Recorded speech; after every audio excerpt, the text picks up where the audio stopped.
কতগুলো জায়গায় ডেফিনেটলি সরকারের সফলতা আছে, বিশেষ করে এই রমজান দ্রব্যমূল্যের ব্যাপার যেটা। এবং একটা জিনিস, একটা ভালো ব্যাপার কি, আলাপ হচ্ছিল সরকারের ঘনিষ্ঠ কিছু লোকজনদের সাথে।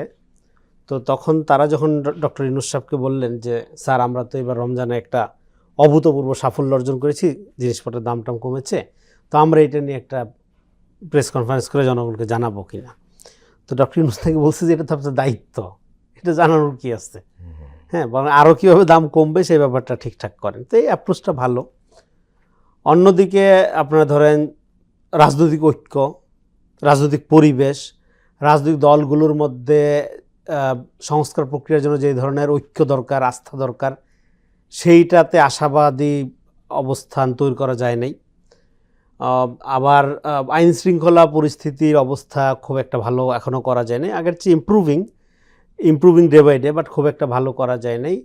আর সবচেয়ে বড় যে সমস্যা হলো